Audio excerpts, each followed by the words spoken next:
wouldn't call myself a very active person, but I do enjoy working out and running every now and then, to stay in somewhat good shape. My friend Jay and I usually work out and run together, as Jay is always in shape and kind of trains me, if you will. Jay and I would often run late at night in my neighborhood since most of it is well lit, and I live in a decent area. However, we stopped running in my neighborhood 2 months ago after this happened.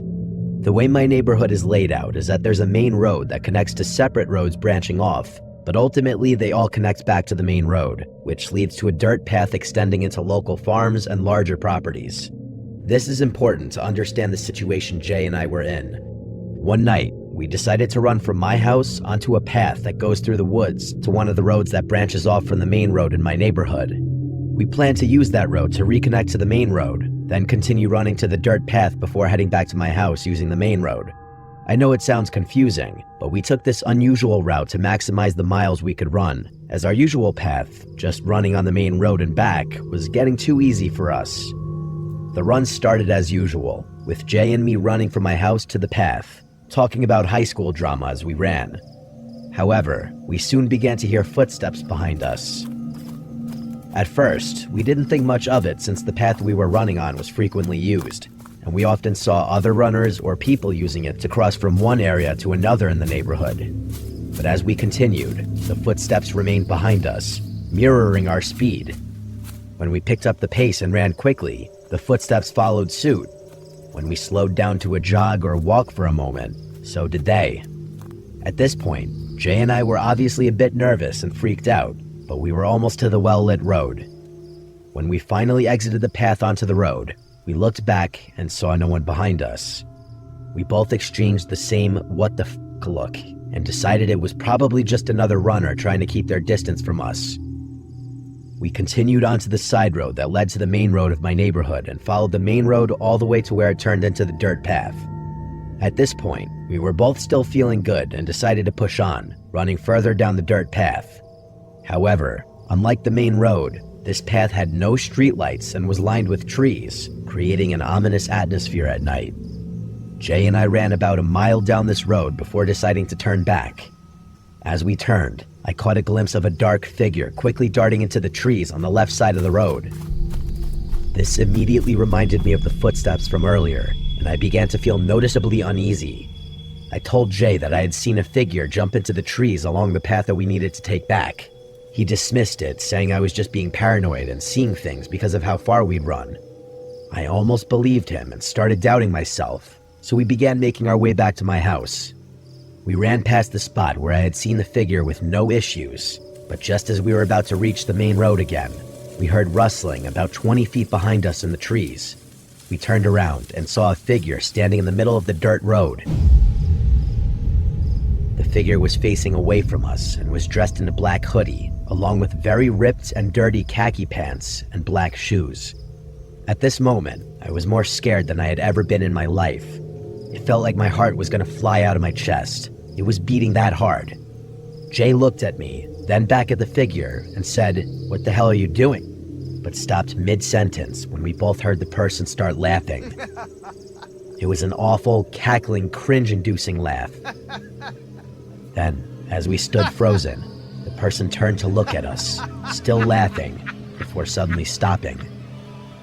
Now, he just stared at us with a glare that still haunts me to this day. His wide eyes and pale face burned into my memory. Jay and I exchanged one last look before running faster than we had ever run in our lives, sprinting the entire 2 miles back to my house. As we ran, we heard that terrible laugh again behind us, which only made us run faster. When we finally got back to my house, I threw up, then rushed inside through the back door, locking every entrance and shutting my garage doors. We sat there panting, still processing what had just happened, and swore never to run in my neighborhood at night again. If you're a night runner, always stay in well-lit areas and bring a friend, just to be safe.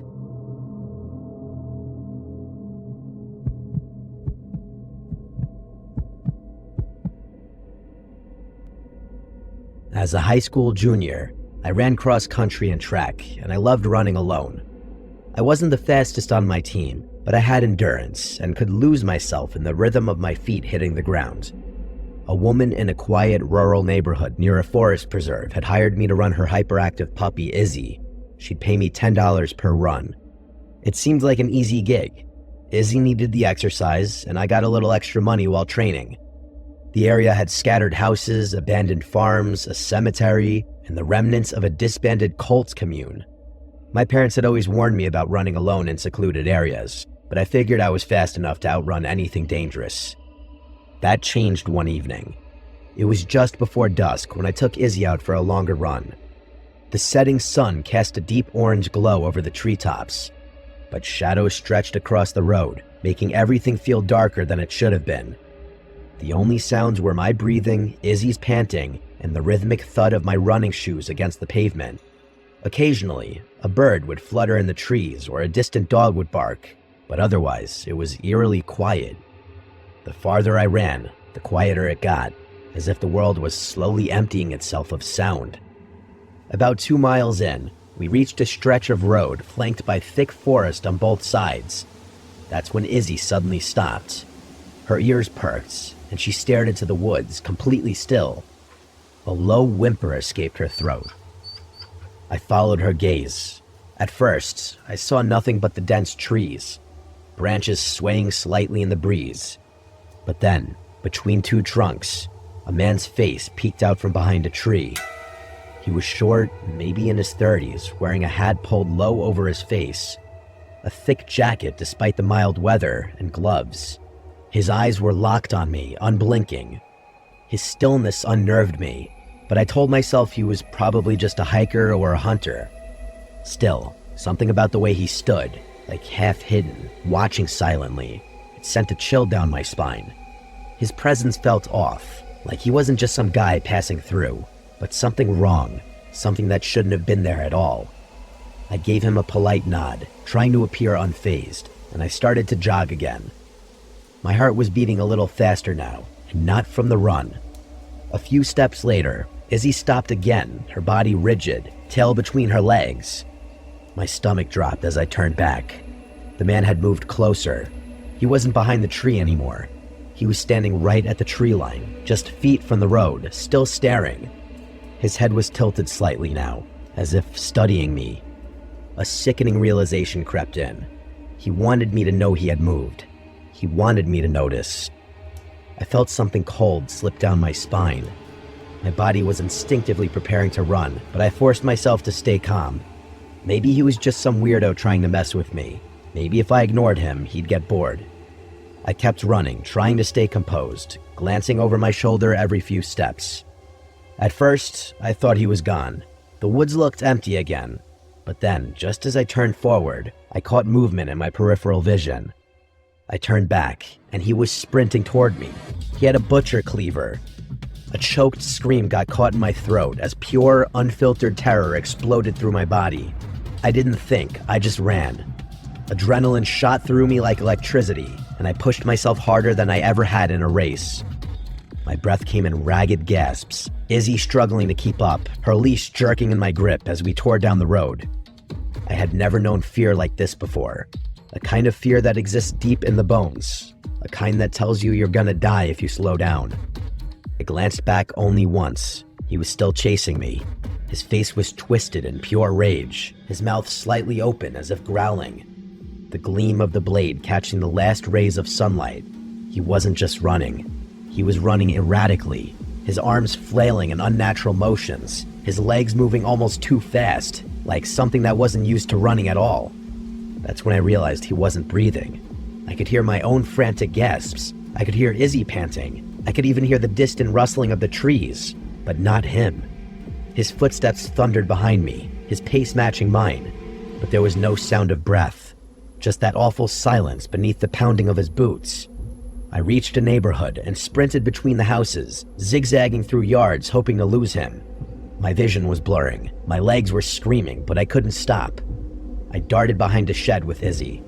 Finally, when I was sure we had put enough distance between us, I pressed myself against the rough wooden wall, gripping my knees, gasping for breath. Silence. I swallowed hard, my heartbeat still hammering in my ears. Slowly, I turned my head. At the top of the hill, he stood, watching. The cleaver dangled from his hand, his chest rising and falling as if he had just stopped running too, but he wasn't chasing anymore. He was just standing there, staring. We locked eyes. His face had no emotion now, no rage, just that blank, unsettling gaze, as if he had simply lost interest. A minute passed, and then another. A car's headlights appeared in the distance, beams cutting through the dark, and just like that, he turned and walked back into the woods. No hesitation, no hurry, just gone. I didn't move for a long time. When I finally did, I took the longest route back to the woman's house, sneaking through the yard so I wouldn't be visible on the main road. My hands shook as I took my payment, acting like nothing had happened. I didn't tell her. I didn't tell my parents. I knew if I did, they would never let me run alone again. I don't know who he was. I don't know if he was part of the old cults, a drifter, or something else entirely. But I do know one thing. I never ran in that direction again.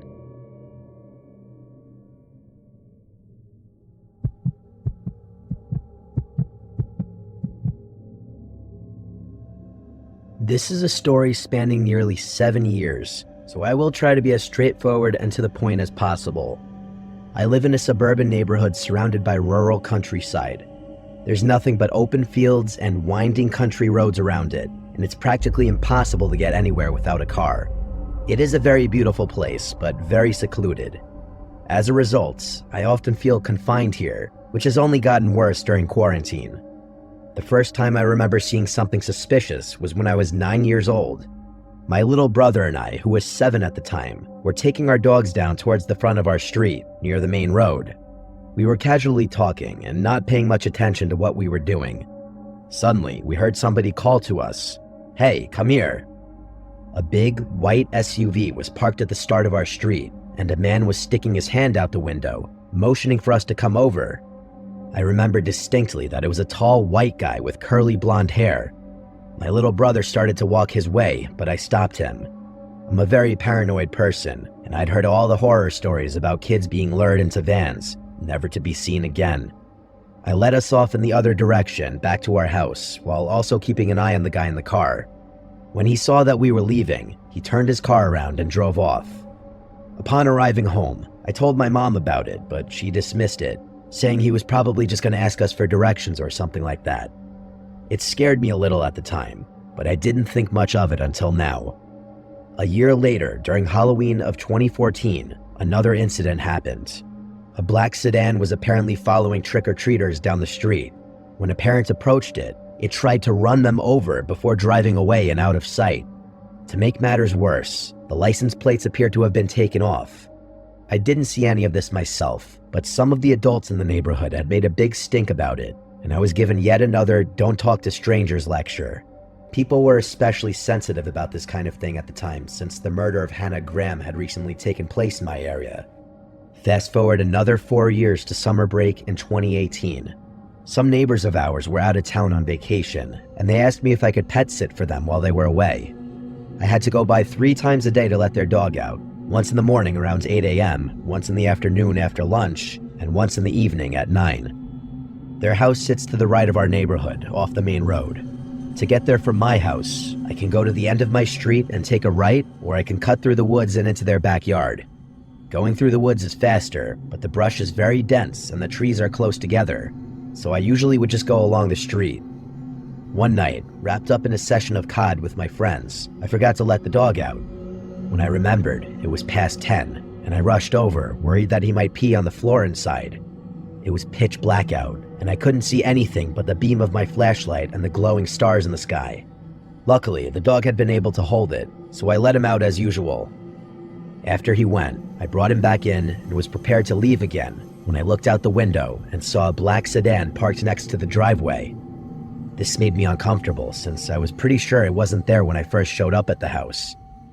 There were no other houses nearby, and I knew for a fact that the owners weren't coming back for another few days. After debating what I should do for a few minutes, I finally decided to go back and cut through the woods. I did so, and got back without issue. To play it safe, I cut through the woods for the rest of my time pet sitting, but I never saw the black car again. Now, these occurrences alone would not be enough to merit a story, but it's what happened recently that really terrifies me. and makes me question whether these events might actually be connected. I run for the track team at my school, and since quarantine had prevented us from having practice, I go running every day on the roads around my house. My street isn't very long, so I often run off the main road and other connecting ones. For the first few months, everything was going fine. I would jog around for an hour, taking in the scenery and exploring the various different country lanes. But about a month ago, I was running back home on the main road when I noticed that a car seemed to be following me. I always run on the left side of the road, going towards traffic. This is so that if a car comes up behind me on a blind curve or in an area with low visibility, it won't hit me from behind where I can't see. The car, coincidentally a large white SUV, was on the other side of the road, going about the same speed I was jogging. This was especially odd because there aren't many cars on that road, and you can go much faster than on a busy one. Unsure of its intentions, I turned down a small side street with a cul-de-sac at the end. It didn't follow, so I ran down to the circle and went back home. However, the next day, it followed me again. This time, I saw it sitting at the start of a driveway, and it pulled out after me once I passed it. Like the day before, it followed me for about a mile before I turned down the same street, where it promptly drove off. This continued. Every day for a 10-day period, it followed me. At first, I thought that it might be going somewhere on a schedule that just happened to coincide with my runs. To test this theory, I decided to run an hour later than I usually did. The first day I tried this, it wasn't there. The next day, though, I was disturbed to see that it was once again following right behind me. This definitely unnerved me, but I was hesitant to tell my parents because I was worried they'd forbid me from running. Furthermore, it hadn't attempted to do anything yet, so I decided I could put up with it as long as I was careful and watched it closely. On the 11th day of being followed, I turned down the side street to see a black sedan sitting at the end. At first, I thought nothing of it. There were a few houses on the street, and it likely belonged to somebody who lived there. But as I began to get closer, I noticed something odd. Underneath the car, barely visible, was the silhouette of a person. They barely fit and were huddled on the far side to avoid being seen. I immediately got chills and ran off in the other direction, looking over my shoulder to make sure they stayed put. To make matters worse, I saw that white SUV, which usually drove away, was sitting at the top of the street, penning me in. I was feeling panicky now, and decided that I preferred the evil I knew to the one that I didn't, so I picked up the pace and tried to sprint by the SUV. When I was within a few feet of it, a man jumped out and ran after me. I easily outpaced him, and thank God that my months of training had paid off. When it became clear he couldn't catch me, he yelled at me to come back and said he just wanted to talk. I responded with 2 fingers, if you catch my drift, and I sprinted the remaining mile back to my house. I finally broke down and told my mom, who got me on the phone with the police. Sadly though, since I didn't get a license plate, there wasn't much they could do. They promised that they would look into it, but as far as I can tell, nothing has been done. These experiences have haunted me for the past couple of weeks, and with all my spare time, I've had a lot of time to contemplate the situation. After connecting the dots, it's clear to me that these men have been trying for multiple years to kidnap a child from our street. There are quite a lot of children in my neighborhood, which explains why they frequent it so often. It worries me that somebody less cautious than myself might find themselves in a similar situation and fall prey to these predators. I still have nightmares about the man who chased me down the street. He was very tall with blonde curls, the same man who tried to abduct me when I was 9 years old.